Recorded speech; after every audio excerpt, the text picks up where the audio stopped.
I'm Major Lisa Carver, 34, and I grew up being the steady one. The older sister who never demanded attention, who got good grades without causing drama, and who eventually turned that reliability into a career in Air Force intelligence. For years, I was the safety net. I stayed up late finishing my sister's school projects, covered her rent, co-signed her first apartment lease, and patched up the pieces whenever her life spun out of control. But everything changed the night she sat across from me at her engagement dinner, bragging that her Army Ranger fiancé was a real hero while mocking my little desk job in front of everyone. Then she watched him freeze when he noticed my unit pin. And suddenly, all eyes were on her. That's when I made a choice that shifted everything. Have you ever been dismissed, humiliated, or taken for granted by someone you quietly supported for years? If so, share your story in the comments. You're not alone. Before I get into exactly what happened that night, tell me, where are you watching from? And if you've ever had to finally stand up for yourself after being pushed too far, hit like and subscribe for more true stories about setting boundaries and reclaiming your worth. What unfolded after that dinner shocked everyone. I grew up being the responsible one. The older sister who needed little attention, earned good grades effortlessly, and always offered help before asking for it myself. Maya, on the other hand, was different. Loud, charming, the kind of person who commanded every room she entered. Our parents loved us both, but they worried about her more. I think that's why I naturally started taking care of her early on. When she forgot her science project, I stayed up with her building a volcano. When she needed gas money in high school, I split my grocery store paycheck to help. When she cried over boyfriends or friend drama, I listened for hours. I didn't mind. She was my sister. I joined the Air Force right after college, commissioned as a second lieutenant at 23. My commissioning ceremony was small, just my parents and Maya. She took pictures, posting them everywhere, telling people how smart her sister was and how she was now in the military. But I could tell she didn't really grasp what that meant. To her, it was just another thing that made me boring compared to her. I started at Lackland, then moved as my career progressed. Intelligence work, long hours, high-pressure briefings. Deployments came with little notice, and I couldn't talk about them. I sent money home when Maya needed help with rent, co-signed her first apartment lease, and helped her buy a used Honda when her car broke down. She'd call over the years, usually when she needed something, sometimes just to vent about work or a boyfriend. But she rarely asked about me or my life. When I tried to explain my work, her eyes would glaze over. It sounds so technical, she'd say. I could never do something like that. I made first lieutenant at 25, then captain at 29. Each promotion brought more responsibility, more security clearances, more things I couldn't discuss over the phone. After I pinned on 03, my mentor, Colonel Dana Whitmore, pulled me aside. "You're doing excellent work, Carver," she said. "But you need to stop letting people underestimate you. Even family." I didn't understand at the time. I thought I was just being helpful. Maya moved through jobs the same way she moved through everything. Quickly, restlessly. Retail for 6 months, then restaurant management. She'd talk about going back to school, then decide it wasn't worth it. I kept helping when she asked, covering bills when she came up short, lending money that eventually became gifts because asking for it back felt petty. When I visited home, she'd introduce me to friends as my sister, the Air Force officer. But always with that subtle eye roll that said, she's responsible and boring and not like us. I let it slide. That's what I did. I let things go. I was promoted to major at 34. Field grade officer. In my world, it meant years of work, competitive boards, leadership roles. I called Maya to tell her. "That's cool," she said. Then, "Hey, can I ask you something? I'm short on the deposit for this trip I booked." And I sent her the money. She never said congratulations. The imbalance had always been there. I gave time, money, stability, patience. She gave criticism disguised as teasing, assumptions about my life, stories where I always played the supporting role. But she was my sister, and I kept thinking that's just how family worked. Colonel Whitmore saw it differently. We were having coffee after a long briefing, and I mentioned helping Maya move again. You talk about her like she's your dependent, Whitmore said. She's my sister, I said. She's also 32 years old, she replied. I didn't have an answer. Whitmore stirred her coffee, watching me. I had a brother like that. Took me years to realize he didn't need saving. He needed consequences. I thought about that conversation for weeks. But I didn't change anything.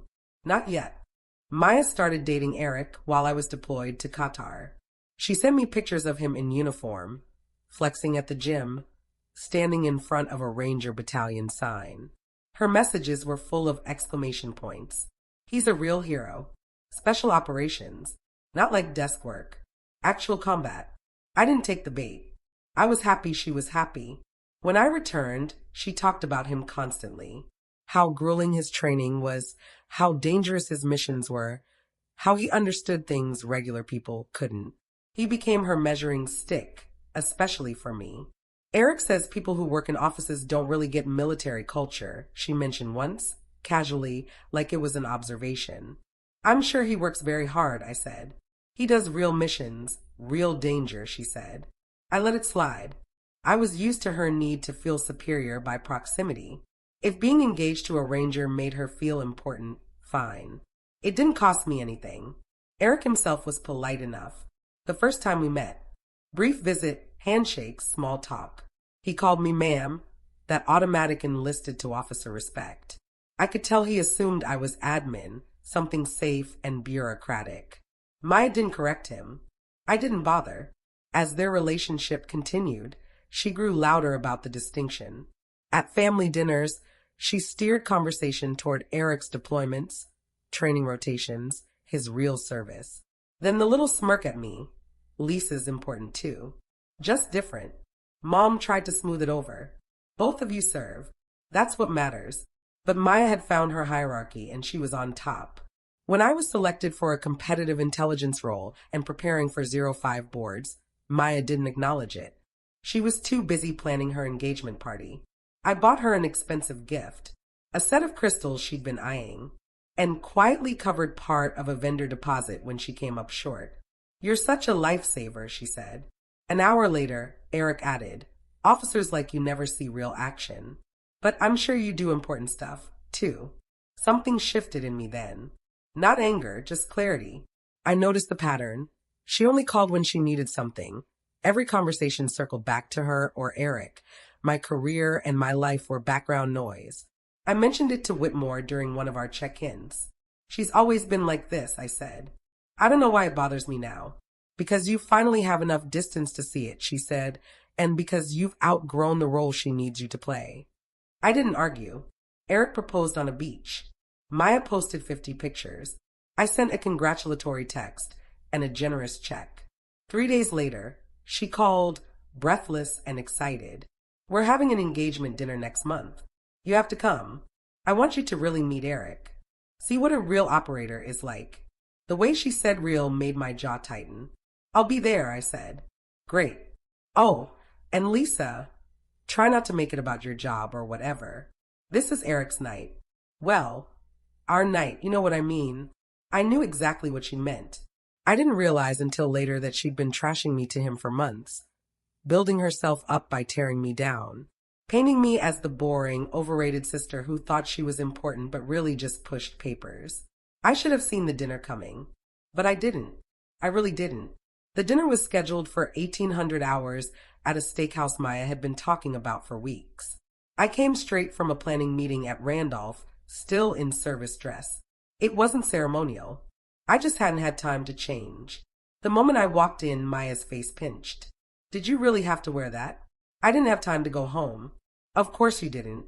She glanced at Eric, then back at me, always acting busy and important. I let the bite in her tone slide and followed them to the table. Our parents were already seated, both looking uneasy. They'd learned how to manage Maya's moods over the years, but tonight had a different edge. Sharper. Eric rose when I approached, polite, his handshake steady. Ma'am, good to see you again, he began, but Maya cut in before he could finish. Eric just got back from a training cycle. Fort Benning. Ranger stuff. Intense. Sounds demanding, I said. It is, Mia answered for him. Not like sitting in air-conditioned offices. My father cleared his throat. My mother pretended to study her menu. We ordered.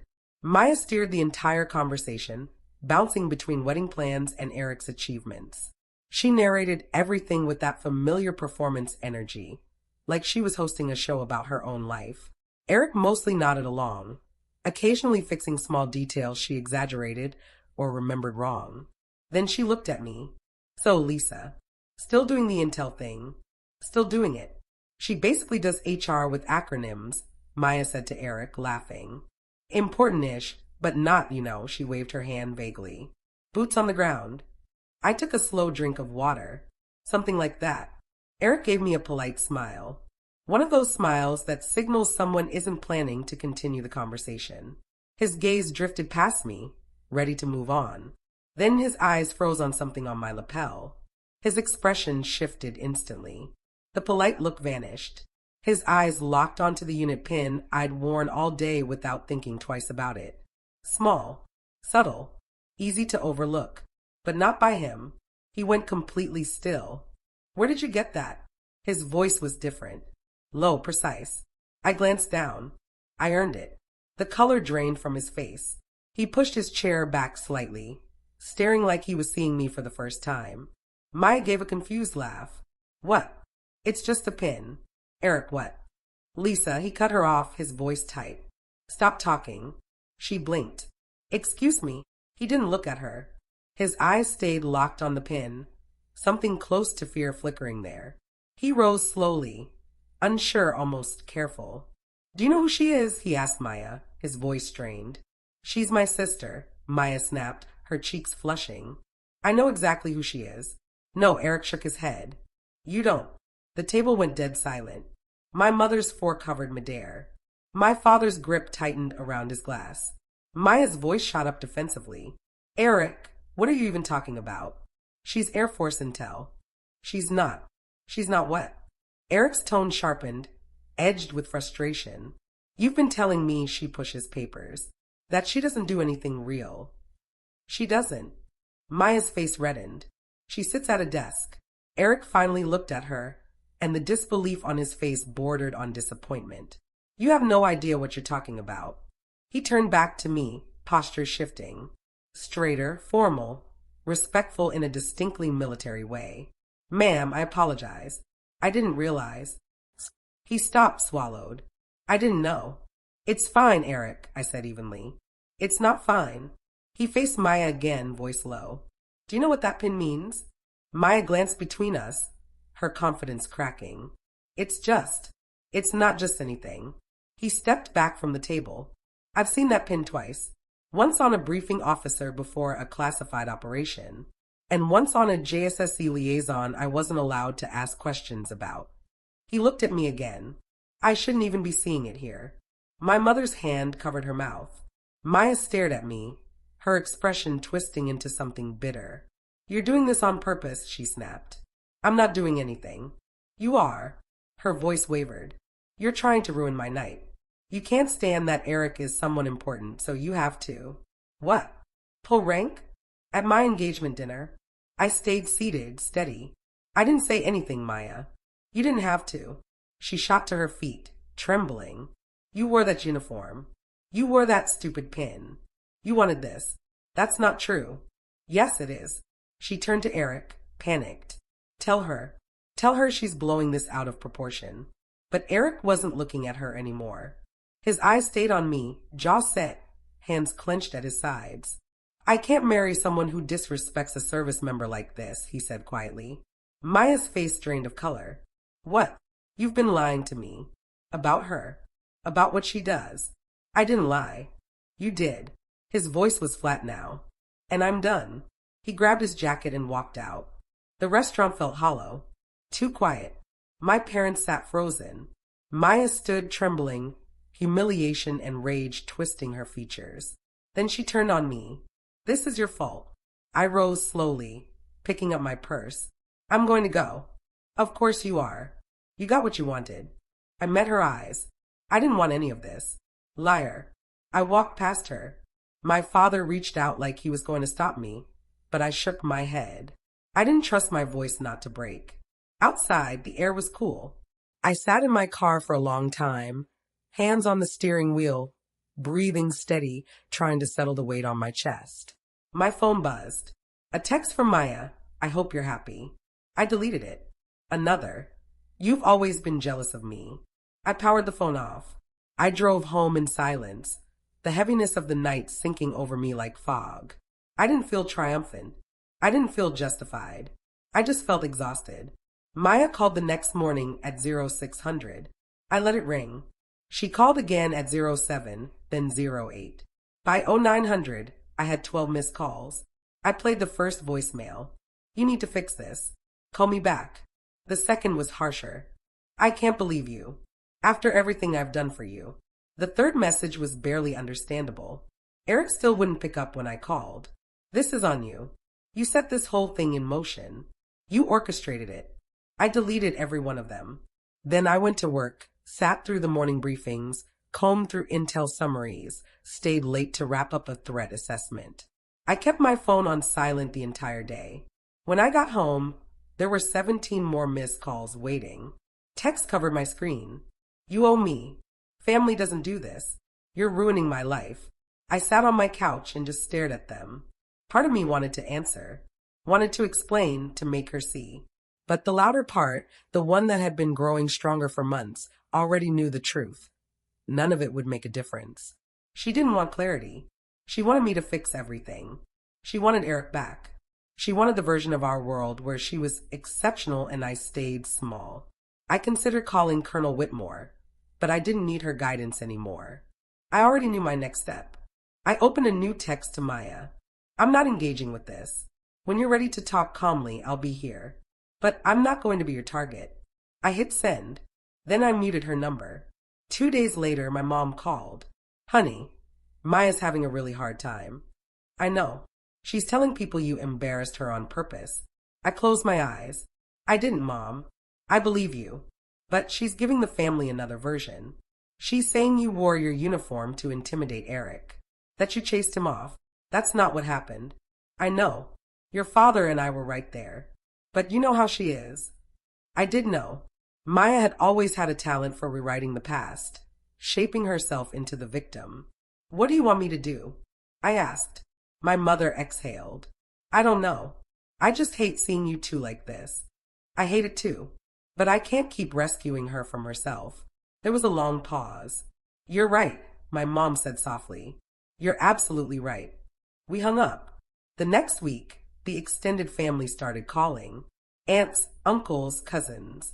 Every one of them with the same line. Just apologize. She's your sister. Families forgive each other.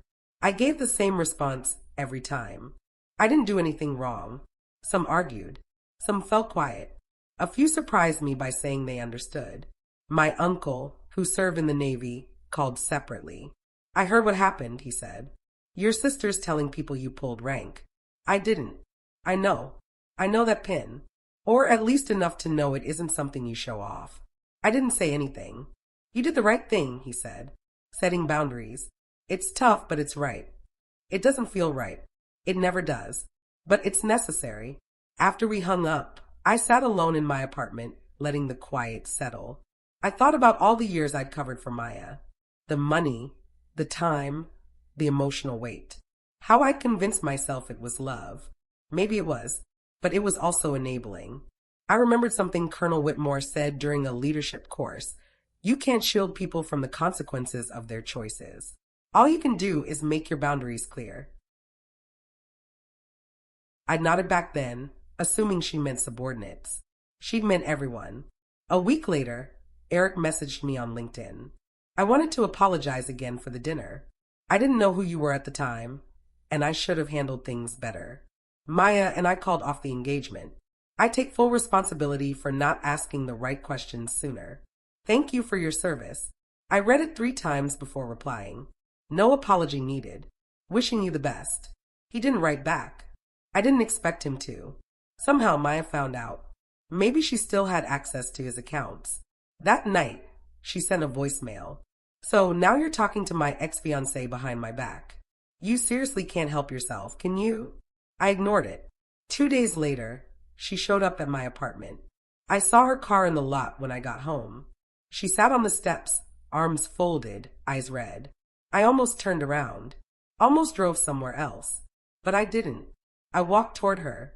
Maya, you can't ignore me forever. I'm not ignoring you, I said. I'm setting boundaries. She let out a sharp, bitter laugh. Boundaries? Right. That's your word for abandoning family. I'm not abandoning you. Yes, you are. She stood, her voice rising. I needed you. And you left me to deal with all of this alone. You didn't need me. You wanted someone to blame. Her face contorted. How dare you? It's the truth. You spent months telling Eric I was nothing. You built yourself up by tearing me down. And when he finally saw you for who you are, you pointed the finger at me because it couldn't possibly be your fault. I inhaled slowly. I'm going inside now. If you want a real conversation, come, respectful. I'm willing, but I'm not staying out here while you yell at me. I walked past her. She grabbed my arm. Please. Her voice cracked. Please, Lisa. I'm sorry. I don't know what to do. I looked at her hand, then at her face. For the first time in weeks, the anger dropped away. She looked frightened, lost. But I also knew that if I gave in now, nothing would change. Let go, I said quietly. She released me. I love you, I said. But I can't keep saving you. You have to figure this out yourself. I went inside and locked the door. She stayed on the steps for 20 minutes. I watched from the window. Then she left. I didn't hear from her for 3 months. Work became my grounding force. I poured myself into Intel cycles, briefings, the operational planning that filled my days and often my nights. My team was gearing up for a major exercise with JSOC elements, coordinating assets across multiple theaters, the kind of assignment that demanded precision, secrecy, and endurance. Colonel Whitmore took notice. You're here late again, she said one evening, finding me in the SCIF at 2,200 hours, just finishing the assessment. It was finished yesterday. I looked up from my screen. She was in the doorway, arms crossed, expression sharp, knowing. You're allowed to process what happened with your sister, she said. I'm fine, Carver. I've known you for 6 years. You're a lot of things, but fine isn't one of them right now. I leaned back in my chair. I don't know what to do with it. The anger, the guilt. Why guilt? Because she's struggling, and I'm the one who could help her. And I'm choosing not to. Whitmore pulled up a chair. You're choosing not to enable her. That's different. Doesn't feel different. It will. Eventually. She paused. You know what the hardest part of leadership is? Watching people fail when you could stop it. But sometimes they need to fail. It's the only way they learn. She's my sister, not my subordinate, I said. The principle's the same. You can't grow for her. She has to do it herself. I nodded. My voice caught somewhere in my chest. Whitmore stood. Go home. Get some sleep. That's in order. I left at 2,300, drove through empty streets, and lay in bed staring at the ceiling until 0400. Sleep came in fragments. The next morning, I saw an email from my mother. Maya moved back home. She lost her apartment. She's not doing well. I'm not asking you to fix it. I just thought you should know. I read it twice, felt the familiar pull, the urge to call, to send money, to make it better. But I closed my laptop and got ready for work. 2 weeks later, my father called. She's looking for work, he said. Actually looking. She applied to 6 places this week. That's good. She asked about you. Didn't say much, but she wanted to know if you're okay. Something in my chest loosened. What did you tell her? That you're doing well. That you love her. That you're waiting for her to be ready. Thanks, Dad. She's growing up, he said slowly. But she is, I thought. I wanted to believe it. In April, the promotions list was released. I had been selected for lieutenant colonel. Years of work, multiple boards, evaluations measuring everything from technical skill to leadership potential. Colonel Whitmore called me into her office the day the list posted. Congratulations, Carver. Well deserved. Thank you, ma'am. You'll pin on in 6 months. I'm recommending you for the Joint Task Force position. If it goes through, you'll work directly with SOCOM elements. I felt the weight of it. The responsibility, the trust. I won't let you down. I know you won't. You never have. That evening, I told my parents. They were thrilled, proud, full of questions. It's a big deal, my father said. Have you told Maya? I hesitated. No, maybe you should. I didn't answer. That night, I drafted a text to her 3 times, deleted it 3 times. Finally, I sent something simple. I made Lieutenant Colonel. Thought you should know. 2 days passed. Then finally, congratulations. 1 word. No emoji, no follow-up. But it was something. I didn't push. Summer came. I moved to a new assignment, working with teams I'd only known remotely. The work was intense, classified, and deeply satisfying. I was good at it. Better than good. I bought a house. Small, but mine. I decorated slowly, deliberately. I had a backyard for the first time since leaving home. Planted tomatoes, herbs, things requiring patience and care. Mom sent pictures of Maya. She had a job at a marketing firm, entry-level but stable. Hair cut. Thinner, tired, focused. She's different, Mom wrote. Quieter, more serious. I studied the photos, searching for the sister I'd grown up with, the one I'd protected. She looked like a stranger. In August, my uncle invited me to a family barbecue. I almost declined. Too much risk, too many opinions. But he insisted. Maya will be there, he said. But so will 20 other people. You can handle it. I went. She was in the backyard, talking to a cousin. She saw me immediately. Our eyes met across the lawn. No smile. But she didn't look away. I nodded. She nodded back. We didn't speak for the first hour. I helped my aunt set up tables, talked to cousins I hadn't seen in years, avoided the corner where Maya stood with a small group. Around 1,700 hours, she walked over. Hey. We stood awkwardly, the space between us full of months of silence. You look good, she said. Thanks. You too. The job sounds solid. It's okay. Better than before. Silence again. I'm sorry, she said quietly. For all of it. The dinner. The calls. The things I said. I didn't respond immediately. I wanted to hear her right. I was jealous, she continued. Jealous of you my whole life. I hated it, so I turned it into something else. Made you small so I could feel big. Maya, let me finish, I said. She took a breath. Eric breaking up with me was the worst thing that ever happened. But it was also the best. I had to look at myself, at what I'd been doing, and I didn't like what I saw.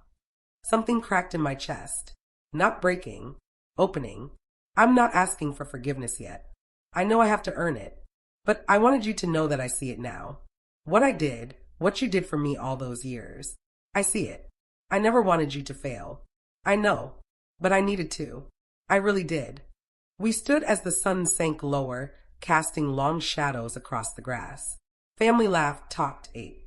Normal, easy. Can we try again? Maya asked slowly. I thought. About boundaries, consequences, the line between helping and enabling. Yes, I said. She smiled. Tentative, real. We didn't hug or make grand promises. We just stood there. 2 sisters starting over from truth, not obligation. It was enough. The following months weren't perfect. We rebuilt slowly, like engineers restoring a damaged foundation. Short texts, how's your week? Saw this, thought of you. Nothing heavy. She came to my promotion ceremony in October, standing at the back with our parents as I pinned on Lieutenant Colonel. Afterward, she hugged me. I'm really proud of you, she said. Thank you. I mean it. I know I never said it before, but I am. I always was. I just didn't know how to handle it. I squeezed her shoulder. I know. We went to lunch. Just the 2 of us. At a small cafe near base. We talked like adults. She told me about her work, the campaign she was helping develop. She asked about mine. I explained I couldn't share most of it. She nodded. The pin, she said. Can you tell me what it means now? Not really. Classified. Complicated. She smiled. That's very you. What does that mean? You've always been complicated. Deep. I just couldn't see it before. I was too busy making everything about me. I sipped my coffee. We were both young. We're both learning. You're being generous. I'm being honest. She looked at me for a long moment. I don't need saving anymore. I want you to know that. I'm figuring it out. I can see that. But I do need my sister. If you're willing. I am. We split the check. She insisted. Small, but it mattered. Over the next months, we found a rhythm. Coffee once a month. Phone calls that didn't revolve around crisis. Conversations where both of us spoke and listened. She told me about a guy she was seeing. Casual, no pressure. I told her about frustrations in the military. Only what could be shared. She never asked for money. When she struggled, she figured it out. When she succeeded, she shared it without needing my validation. One evening in December, she called crying. What's wrong? I asked, tensing. Nothing. Nothing's wrong. I just got promoted to team lead. I wanted to tell you. I smiled. That's amazing, Maya. I know. I can't believe it. Me leading people. I'm terrified. That means you care, I said. Good. She laughed through tears. When did you get so wise? I'm not. Just older. It works for me. We talked for an hour about leadership, responsibility, imposter syndrome. The things I'd felt when I first led teams. She listened as if I were teaching her something. When we hung up, I sat in the quiet of my house and felt something I hadn't in years. Peace. Christmas arrived. The entire family gathered at our parents' house. Maya and I worked side by side in the kitchen, chopping vegetables and bickering over seasoning the way we had as kids. Though now it felt lighter, easier. Eric's name came up briefly. Maya mentioned him casually without bitterness. I saw he got chosen for a special assignment. Good for him. You're not angry? I was for a long time. But he was right about me. About what I was doing. She studied me. I wasn't ready to be someone's partner. I was too busy trying to prove I was worth something. You are worth something, I said. I know that now, but I had to learn it myself. That night, after dinner, Maya pulled me aside. I got you something. She handed me a small box. Inside, a simple, elegant silver bracelet. It's not expensive, she said quickly, but I wanted it to be real. Something not about me needing you. I put it on. It's perfect. There's an engraving. I looked closer on the inside. Steady, strong, sister. My throat tightened. Maya, I know we're still figuring this out, but I want you to know I see you now. Really see you. I hugged her tightly. Real. I love you. I love you too. Spring brought new assignments and new challenges. I moved into the Joint Task Force position, handling operations that drew from every branch and specialty. The work was exactly what I'd trained for. Complex, high stakes, demanding excellence. I was good at it. My team respected me. My superiors trusted me. I'd found my place. Maya continued growing, too. She moved into her own apartment again, decorated it herself, and managed her life on her terms. She dated carefully, invested in friendships, and went to therapy. It's helping, she told me over coffee in April. I'm learning why I needed so much external validation, why I made everything a competition. My therapist asked about you. About us. What did you tell her? That I almost destroyed our relationship. That I took you for granted. That you had to walk away so I could find myself. I stirred my latte. She said sometimes the most loving thing someone can do is refuse to participate in dysfunction. She sounds smart. She is. She also said I need to make amends. Not just apologize, but show through actions that I'm different. You already are, but I want to keep being different. I don't want to slip back. You won't. How do you know? Because you're aware now. That's half the battle. She smiled. Look at you, all wise again. In June, I received orders for a temporary deployment. Months in a classified location, limited communication. I told Maya over dinner. For months. Maybe less, depends on the operation. She nodded slowly. Will you be safe? As safe as I can be. That's not reassuring. It's honest. She looked down at her plate. I'm scared for you. I know, but this is what I do. I know that too. She met my eyes. I'm proud of you. I know I said it before, but I need to say it again. What you do matters. And I'm sorry I never saw that. Thank you. Will you, right? Even if you can't know where I am. That's enough. I deployed in July. The work was intense. The hours brutal. The stakes real. But I was exactly where I was meant to be, doing exactly what I trained for. I sent Maya postcards when I could, generic landscapes, short messages, nothing that could compromise security. Thinking of you. Hope you're well. She saved everyone. When I returned in October, she was waiting at the airport with our parents. She hugged me so tightly I could barely breathe. I missed you. I missed you too. We drove home together, talking about everything and nothing. She told me about her promotion to senior team lead, the award-winning campaign she'd managed, and the man she was dating seriously, Marcus. A teacher, elementary school. That's different from your usual type. I know. That's why I like him. He's stable, kind. He doesn't need me to be anything other than myself. I'd like to meet him. Really? Really? She smiled. I'd like that too. Thanksgiving was quiet, small. Just family. Maya and Marcus came. He was exactly as she described. Steady, kind, genuinely interested in people. Respectful when I deflected questions about my work. Maya talks about you a lot, he said while we cleaned up. Good things, I hope. Always. She says, you taught her what real strength looks like. I glanced at Maya across the room. She laughed with our mother, relaxed, present. She taught me some things too, I said. Like what? That boundaries aren't walls. They're bridges. You just have to build them carefully. He nodded. She's working hard on that. I can tell.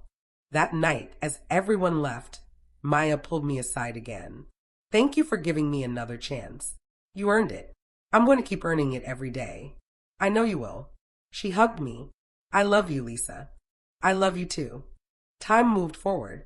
I continued advancing in my career, entrusted with increasingly complex operations.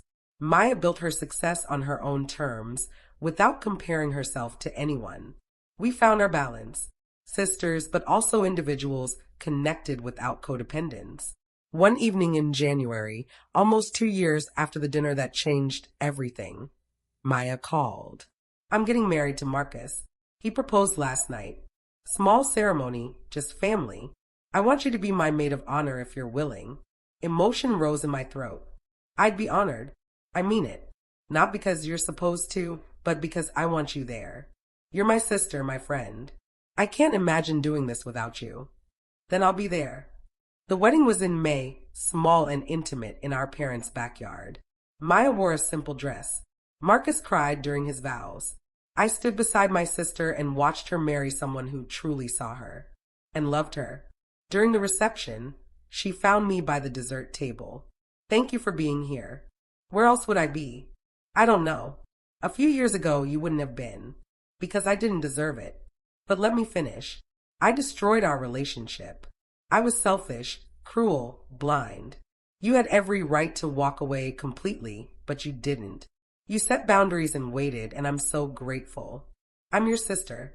I was always going to wait, but you didn't have to. That's what I'm learning. Love is an obligation. It's choice. And you chose me even when I didn't deserve it. I hugged her.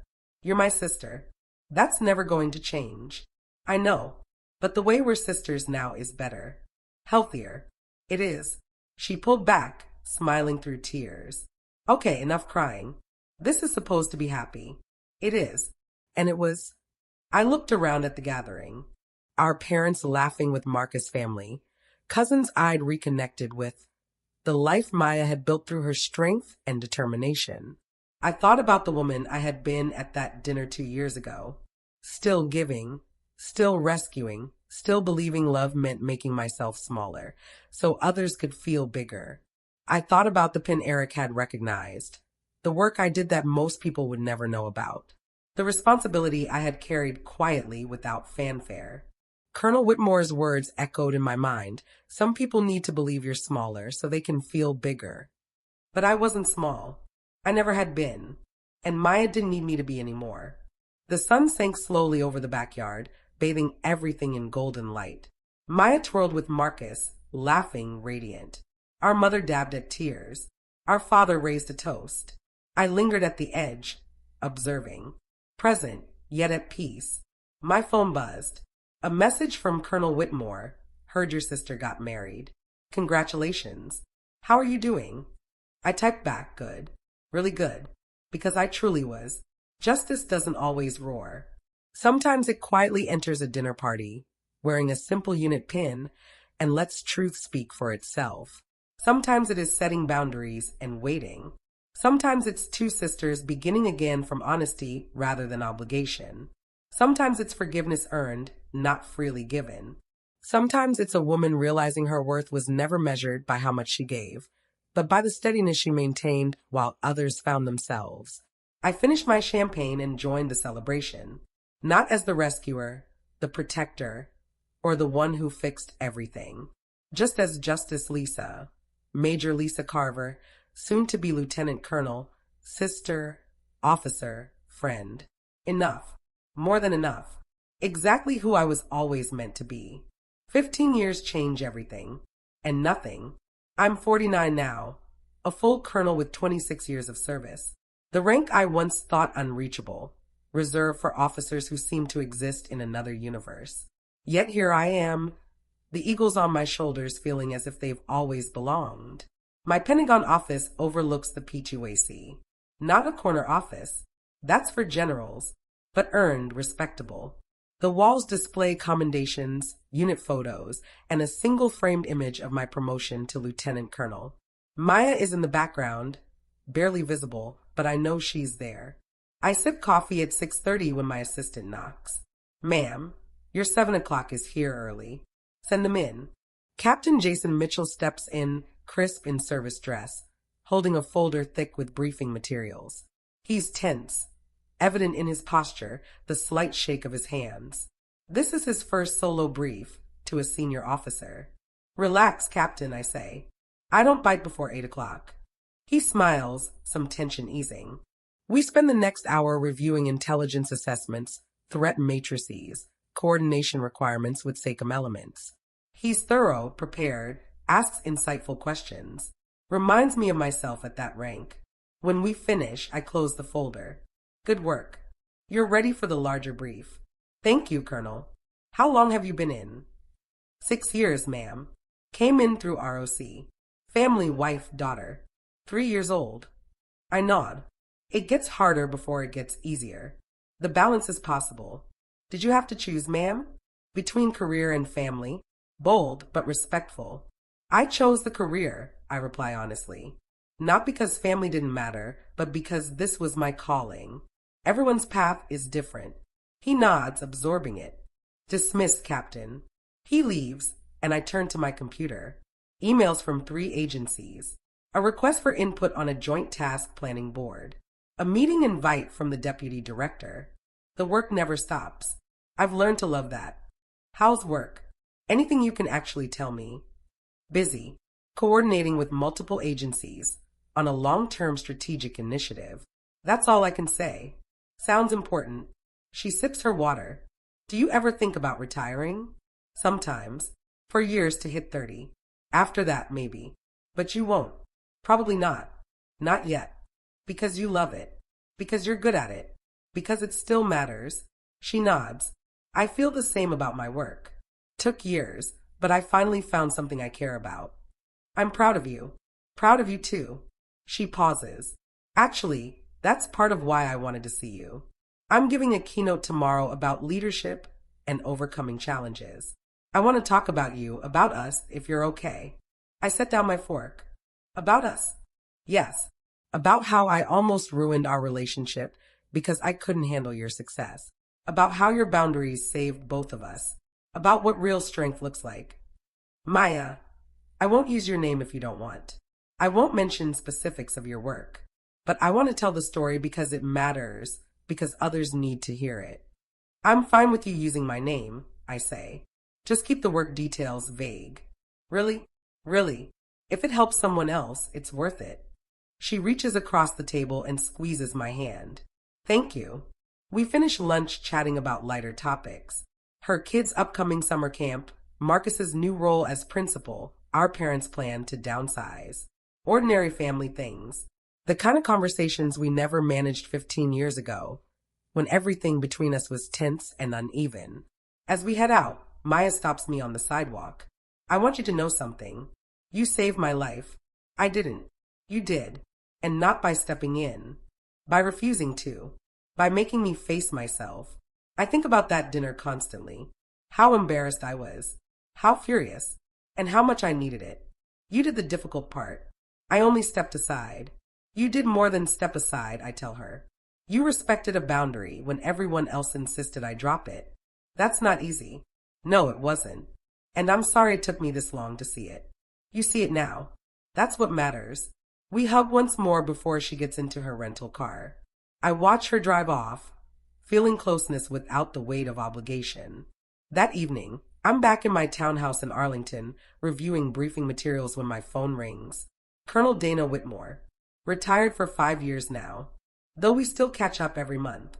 Whitmore, I answer with a smile. Carver, how's life at the Pentagon? The same as ever. Bureaucratic and necessary. She laughs. I don't miss it.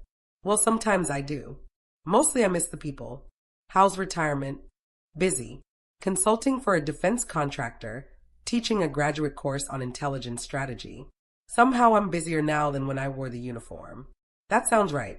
I'm calling because your name came up in a very interesting conversation, she says. Something about a developmental assignment for '07 candidates. I freeze. I haven't heard anything official. You probably will within the next month. They're looking for someone with your background for a joint task force command. If you get it, you'll be in line for Brigadier General. '07. A general officer. A rank I'd imagined, but never allowed myself to believe in. I don't know if I'm ready for that. You've been ready for years. The question is whether you want it. I do. I think I do. Then brace yourself. If this goes through, your life is about to shift again. We talk for another half hour about what life as a general officer looks like. The sacrifices, the rewards, the responsibility. When we hang up, I sit there quietly, letting it settle. Brigadier General. The first star. The end of decades of effort. I think of the second lieutenant I was at 23, eager and determined. The captain learning to navigate operational complexity. The major who finally set boundaries with her sister. The lieutenant colonel who earned respect through competence, not volume. Every version of myself that brought me here. My phone vibrates. A text from Maya killed the keynote. Crowd loved it. Thank you for letting me share our story. I reply, proud of you. She sends back a heart emoji. I pour a glass of wine, stand at the window overlooking the city, and allow myself to picture it. General Carver. The responsibility, the possibility, the weight. I'm ready. 3 weeks later, the official notice arrives. I'm invited to interview for a developmental assignment that would prepare me for brigade command and possible selection to '07. The interview panel consists of 2 major generals and a lieutenant general. Their questions are sharp, probing, meant to test strategy and leadership philosophy. Colonel Carver, tell us about a time when you made an unpopular decision and stood by it. I think of Maya, that dinner, the months of family pressure and guilt. I had a family member who relied on me, financially and emotionally. For years, I supported them without hesitation. But eventually I realized I was enabling harmful behavior rather than helping. I chose to step back, to set firm boundaries, despite strong pressure to maintain the status quo. What was the result? In the short term, it was painful. Our relationship fractured. Extended family criticized me. But in the long term, it allowed that person to develop independence and stability. Today, our relationship is healthier and more even than it has ever been. How did you know it was the right choice? I didn't. Not then. I trusted my assessment and committed to it. Leadership isn't always about knowing you're right. Sometimes it's making the best choice you can with the information you have and standing by it. The general nods and makes a note. The interview lasts 90 minutes. When I leave, I have no idea how I performed, but I know I was honest. 2 months later, I'm selected. The developmental role comes with a promotion timeline. If I excel, I'll be on the '07 board in 18 months. I call Maya first. Before our parents, before anyone. I got it, I say when she answers. The general thing? The path to it. Yeah. She screams. Actual screaming. And I have to pull the phone back. Oh my God, Lisa. This is amazing. It's not guaranteed. I still have to. You'll make it. I know you will. You sound pretty sure. Because I am. You're the most capable person I know. They'd be fools not to promote you. I smile. Thanks, Maya. I mean it. You've worked your whole life for this. You've earned it. We talked for an hour. She wants to fly out, celebrate, make a whole event of it. I convince her to wait for the actual promotion. If it happens. When it happens, she corrects. Not if. When. The next 18 months are the most intense of my career. The assignment puts me in constant coordination with 4-star generals, interagency directors, and international partners. I oversee strategic planning across multiple theaters, managing operations I can't discuss outside my cleared circle. The work is draining and electrifying. I travel nonstop. Short deployments, strategic summits, coordination meetings. I sleep in hotels and military quarters, eat meals in shifts, spend hours in video conferences across impossible time zones. Maya texts reminders, eat. Hydrate. You're doing great. Marcus sends photos of the kids. Our parents call every Sunday, whether I can answer or not. I'm fueled by the mission, but also by the quiet certainty that I'm loved without having to shrink myself. The promotion board meets in March. I won't know the outcome for months. I keep working, refusing to hope too loudly. In June, I'm in a planning session when my assistant interrupts. Ma'am, the general needs to see you. I excuse myself, heart pounding. It could be anything, but the timing feels important. Lieutenant General Morrison is behind her desk when I step in. She motions for me to sit. Colonel Carver, congratulations. You've been selected for promotion to Brigadier General. Everything shifts. Quiet, then loud, then quiet again. Thank you, ma'am. The ceremony is in September. You'll assume command of the Joint Intelligence Brigade in October. Any questions? No, ma'am. Thank you for the opportunity. You earned it, Carver. Don't forget that. I leave her office in a daze, walk back to my own space, close the door, and just breathe. Brigadier General. I made it. I call Maya before the official announcements, before the emails, before anything else. When, she demands. September. I'm coming. All of us. Marcus, the kids, everyone. You don't have to, Lisa. We're coming. This is happening. Accept it. I laugh, tears prickling. Okay, you're coming. Damn right we are. The promotion ceremony takes place at the Pentagon on a clear September morning. The room is packed. Colleagues, mentors, subordinates, friends. My parents sit front row, tears streaming before it even begins. Maya is beside them with Marcus and the kids. The twins are bored. Riley keeps asking when the important part starts. Colonel Whitmore is there in her dress blues, retired but sharp, and she nods when she catches my eye. Lieutenant General Morrison presides. The ceremony is traditional, formal, precise. My accomplishments are read aloud. Deployments, awards, positions held. It sounds like someone else's life. Then Maya and Marcus are called forward to pin on my stars. I hadn't expected it. I assumed it would be Morrison or another senior officer. Maya's hands tremble as she pins the first star. I'm so proud of you, she whispers. Marcus pins the second. Thank you for showing my kids what excellence looks like, he says quietly. I swallow hard, holding my composure. The oath is administered. The words are familiar, but now they carry weight, responsibility. Afterwards, people line up to congratulate me. Handshakes, salutes, short conversations. It takes an hour to get through everyone. Finally, I find my family. Riley hugs my legs. You look fancy, Aunt Lisa. Thank you, Riley. Emma, one of the twins, examines my stars. Does this mean you're really important now? It means I have more responsibility, I explain. Ethan, the other twin, looks skeptical. What do you actually do? Maya laughs. Ethan, don't interrogate your aunt at her promotion ceremony. It's okay, I say. I work with people from different parts of the military and government to solve complex problems and keep people safe. That's vague, Ethan says. It has to be. Much of what I do is classified. That means secret, Emma clarifies for Riley. I know what classified means, Riley insists. I catch Maya's eye. She's smiling, eyes bright with tears, pride, and joy. My parents snap approximately 1,000 pictures. Marcus organizes a family photo. Maya stands beside me. Not in front, not behind. Equal. That evening, there's a reception. More handshakes, congratulations, conversations about the future. I remain gracious, professional, present. But when it's finally over, alone in my townhouse with my stars in their case on my desk, I let myself feel it. The pride, the exhaustion, the satisfaction of a goal achieved through decades of work. The knowledge that I did this on my terms, without compromising myself. I think about the woman I was at that dinner 15 years ago, still learning to value herself, still accepting less than she deserved. I think about the pin Eric noticed, how that moment of truth changed everything. I think about Maya, how she broke apart to rebuild into someone real. I think about boundaries, consequences, and the long road to mutual respect. My phone buzzes. A text from Maya. Today was perfect. You are perfect. I love you.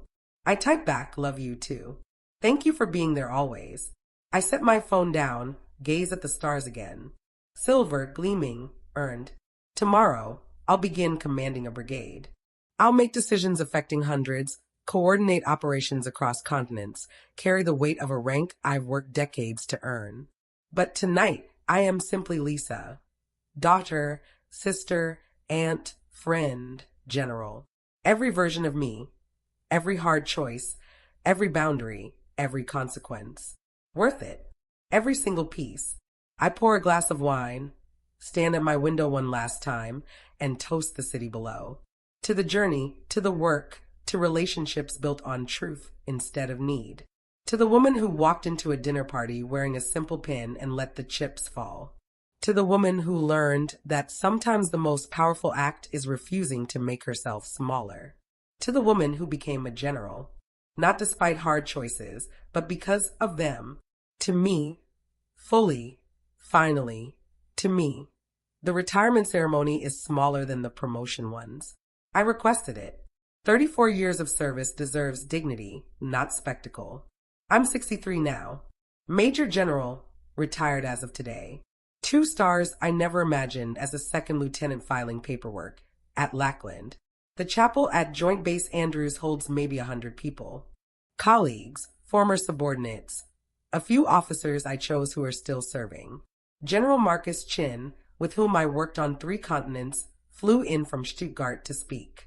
General Carver doesn't do things halfway, he says. When she commits fully. When she leads, people follow. Not because they have to, but because they trust her judgment over their own doubts. I sit front row, dress blues press one last time, trying to absorb it. 3 decades, dozens of deployments, operations I'll never discuss. Lives saved through intelligence work that will never make headlines. Worth every moment. My family fills 2 rows. Maya, Marcus, their 3 grown children. Emma just finished law school. Ethan is a software engineer in Seattle. Riley is in her 2nd year at the Air Force Academy. Still makes me smile. My parents didn't make it. Dad passed 4 years ago, Mom 2 years later. But I feel them here. Long enough to see me make general, long enough to know our family found peace. Afterwards, a reception in the officers' club. More handshakes, stories, gratitude than I know what to do with. Riley finds me near the dessert table, sharp in her cadet uniform. How does it feel? Surreal. Final. Any regrets? I think. Really think. No, not about the career. What about the personal side? Never marrying, no kids of my own? I smile. I have you, Emma, Ethan, and a career that mattered. That's more than enough. She hugged me. I'm going to make you proud. You already do. Maya appeared, holding champagne. Stop hugging the general, Riley. I've known her longer. Riley laughed and drifted towards some of my former staff officers. Maya and I stepped out onto the terrace. April in D.C. Cherry blossoms just passed their peak. Evening warm and clear. I can't believe you're actually retired, Maya said. Neither can I. What are you going to do? I have a few consulting offers. A think tank wants me part-time. The Air Force asked if I'd teach at the War College. Are you going to maybe eventually? First, I'm going to sleep for a week. She laughed. You've earned it. We stood in comfortable silence, watching the sun set over the Potomac. Do you remember that dinner? Maya asked suddenly. Which one? You know which one. The one with Eric. Of course I remember. I think about it sometimes. How that night changed everything. How awful I was to you. You were hurting and young. We both were. You were never awful, she said. Even when you walked away, you did it with dignity. I turned to look at her. She's 59 now, gray streaking her dark hair. Laugh lines etched deep around her eyes. She looks happy, settled, real. We both grew up, I said. You grew me up by refusing to let me stay small. You did the work, Maya. We both did. She's right. We both did. Marcus joined us carrying cake. Emma's giving a toast. You two need to come inside. We followed him back in. Emma stood at the microphone, poised, confident. I'm not military, she began. I don't fully understand what my aunt did for 34 years, but I understand impact, dedication, showing up day after day and doing work that matters, even when no one's watching. She looked at me. Aunt Lisa taught me that success isn't about recognition. It's about integrity, knowing your worth without external validation, setting boundaries and keeping them, even when it costs you. My throat tightened. She also taught me, Emma continued, that you can be strong and kind, powerful and humble, successful, and still make time for family Sunday dinners on video calls from 6 different time zones. People laughed. So, here's to General Carver, my aunt, a woman who served her country with excellence and her family with grace. We love you. Everyone raised their glasses. I blinked back tears, overwhelmed by the fullness of the moment. Later, as the reception wound down, I found myself alone for a moment in the chapel. I stood where I had during the ceremony, looking at the flags, symbols of service that had defined my adult life. 34 years. I thought about the scared lieutenant who didn't know if she belonged, the captain who found her stride, the major who learned to value herself, the colonel who commanded with confidence, the general who led with wisdom. All versions of me, all necessary, all worth it. There you are. I turned. Riley stood in the doorway, taking a quiet moment. Can I join you? I asked. Of course. She sat beside me in the front pew. I want what you have, she said softly. What's that? Peace. Clarity. Knowing you did something that mattered. You will, I said. But it takes time. And it takes hard choices. Like what? Knowing when to hold boundaries, when to walk away from situations that diminish you, when to stay and fight for what's right. How do you know the difference? You listen to your real self, not the one trying to please everyone or avoid conflict. The one that knows your worth. She nodded slowly. Mom told me about what happened with her years ago, before I was born. Did she? She said you saved her by refusing to save her. I smiled.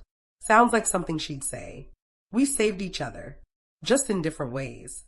Riley leaned against my shoulder. I'm glad you're going to be around more for family stuff. Me too. We sat as the light faded. Niece, general, cadet. 2 women at different stages of the same journey.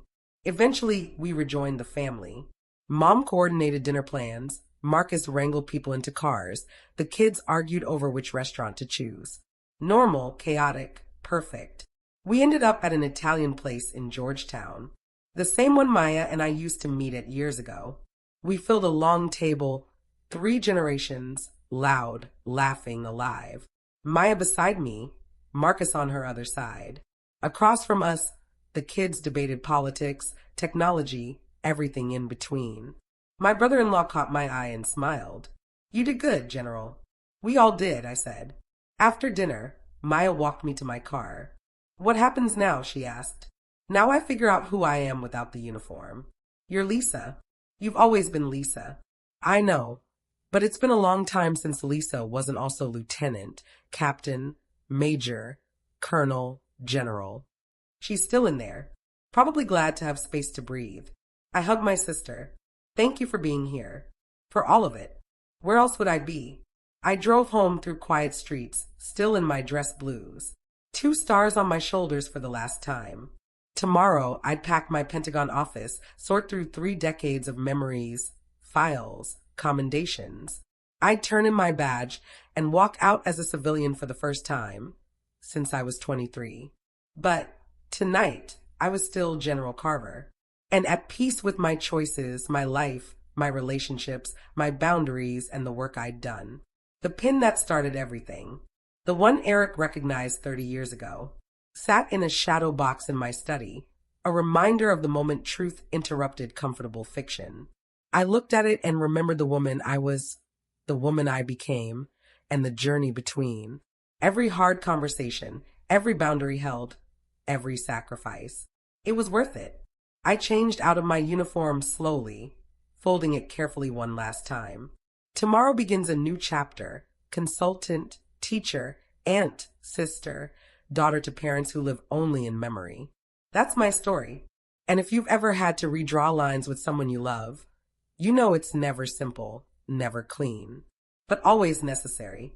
Before you go, tell me in the comments, has a family member ever underestimated you? Did a single moment reveal the truth, like that dinner did for me? And did setting boundaries help?